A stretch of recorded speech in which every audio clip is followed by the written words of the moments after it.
from kind of like the basics of reading the behavior to, okay, let's see what we've learned and walking through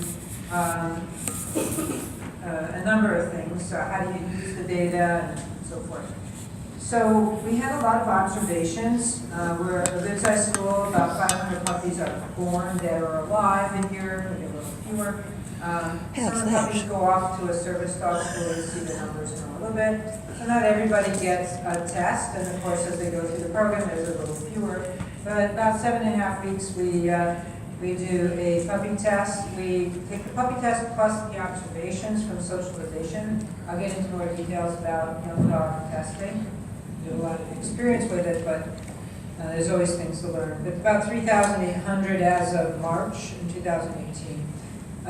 We had 4, 8, and 13 months. As I mentioned, we shifted that to 4 and 10. I'm really grateful. At least they kept the 4-month because that's a really super time period to get good data, and we'll show you why. We haven't analyzed the 8-month because they shifted it, and we will try to look and see if 8 and 10 months are similar, but when they did that, it kind of took the wind out of my sails because it is a different age. I don't know that it will really correlate that well. The 13th is not even done. It was a great time to see the dogs because you could really get a feel for what you have coming in. We have them at 15 to 16 months old. So it was a couple months before. It gave me time to really see what I had.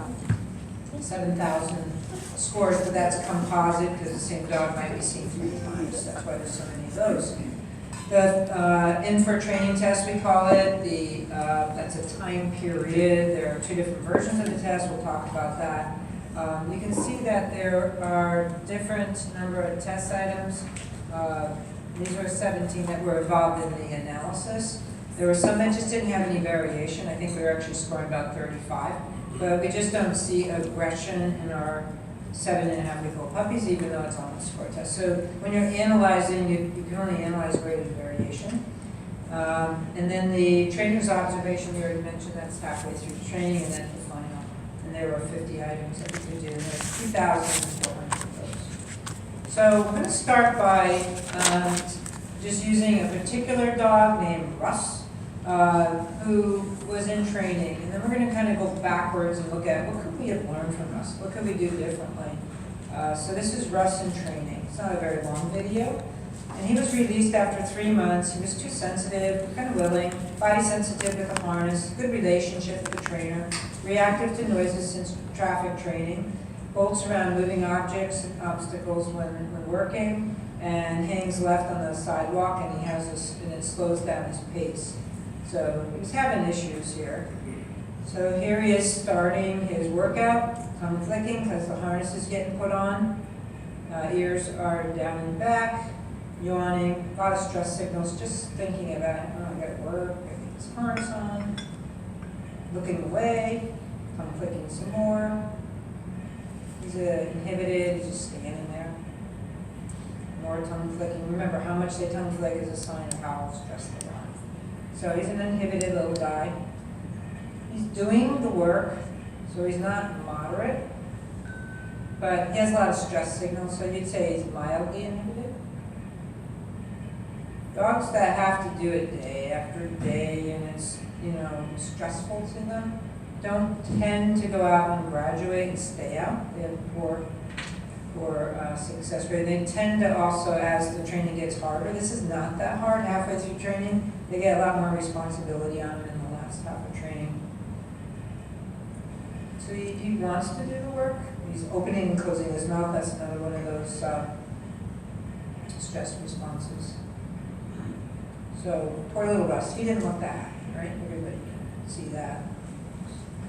So we're going to now go to the beginning. We're going to talk about the different time periods of different kinds of tests, how we do it. Doesn't mean you have to do it that way, but just what did we learn about it? So again, we take the early observations of the dog through our early socializations, and also we do the actual standardized test that is now, it's the guide dog puppy test. It's a GD Bark puppy test. part is behavior assessment response test. And it's something that was created in Australia as an adult dog test, and we just modified it down for puppy stuff. And it's nice to have a similar kind of test. It's appropriate, putting in what makes sense for you in your work. Because you need to test for the kinds of things you want to know about the dog. When you think about how do we create something we can see a reaction, a stimulus that will tell us about noise.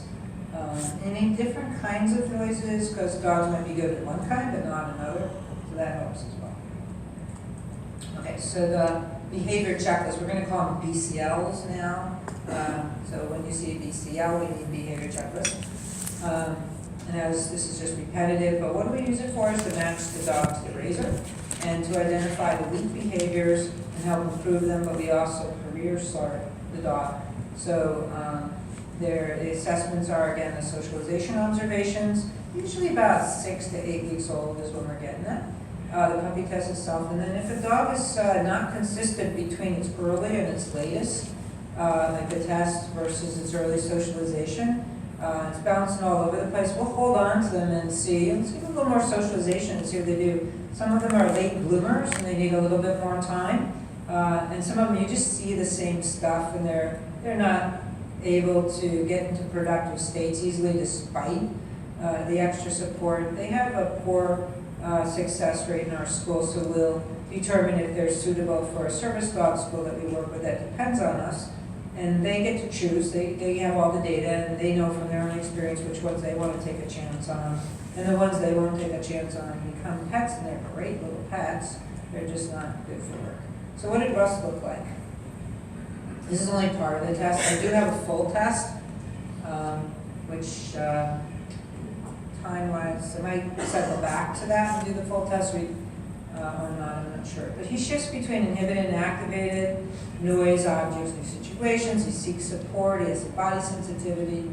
I tried to show the pertinent stuff. There's his activated, and this is the actual, he's a younger, a dog from a few years ago before we changed test types. So this is actually the clothier adult puppy test. So here's inhibited. Like, look around like, whoa.